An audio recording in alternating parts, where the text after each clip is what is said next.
I've cherished our time together, but alas, I must take my leave, she barely whispered. I forfeited any claim to our shared moments. The last thing I want is to deceive you. The blame is mine entirely. Stop beating yourself up, I said, trying to soothe her. What's the worst that could have happened? Really, what's the big deal? Just, oh my goodness, listen to me. It's not trivial, she responded. I came to put an end to all this. I'm not coming back. I'll take one last look at you and then, don't worry, you'll move on soon enough. You're a wonderful, kind soul. Someone else will surely see that. Unlike me, who is nothing but a mess. Please don't think too badly of me. There was an odd, cryptic quality to her words. It reminded me of the way a wife might act when she's been unfaithful or knows her path will unavoidably lead to such deceit, driven by some inescapable destiny. Stunned into silence, I remained motionless, my legs unsteady beneath me. It took a moment before I could muster a response, feigning nonchalance with gritted teeth. Off you go, then. You're a free bird now. Goodbye. Perhaps our paths will cross again, one day. Everything's uncertain, isn't it? Natasha moved toward the door.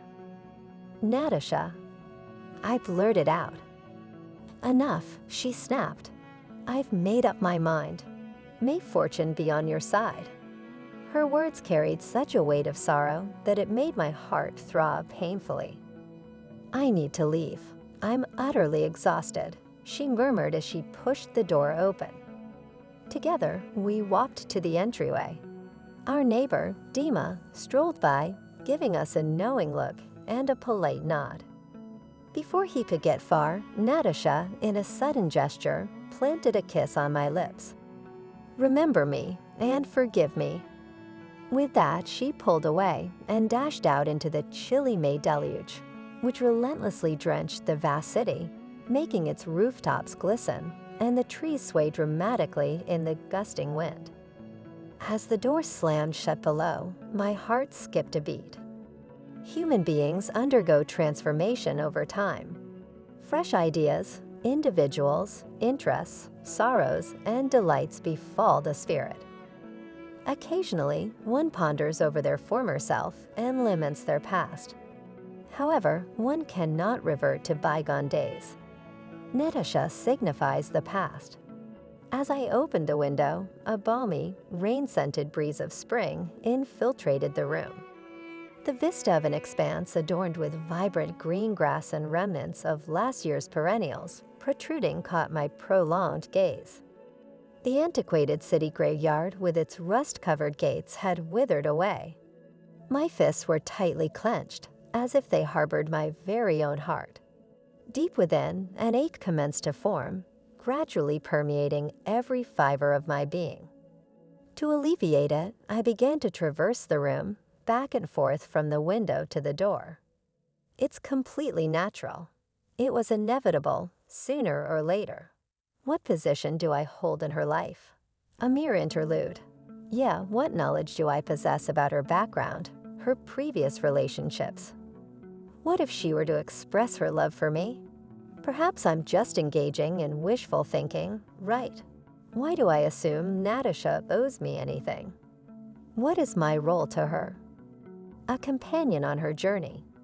If it's not your preferred choice, it's your turn. Mine has come to an end. Have I overlooked the fact that women are not constant? That they discard past loves without remorse, thoughtlessly and heartlessly, in pursuit of new ones? I've faced this scenario in the past. Yet it seems that life has not imparted any lessons upon me. We will overcome this. Everything will be okay.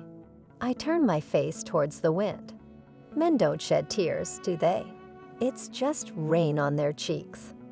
I retrieved a vodka bottle from the fridge and consumed its entire contents by tilting it towards my mouth. Afterward, in my intoxicated state, I proceeded to melancholically strum the guitar, playing night blues for an extended duration. However, the repugnant morning brought no solace. I found myself lying on the bed, tightly clutching onto the old guitar, while an empty bottle of vodka occupied a stool nearby. Hard luck, as finances were scarce. I placed the bottle on the floor. Towards the end of the summer, I had the opportunity to once again encounter Natasha. An eruption of merry laughter emanated from her as she gracefully entered an opulent red vehicle parked near a supermarket.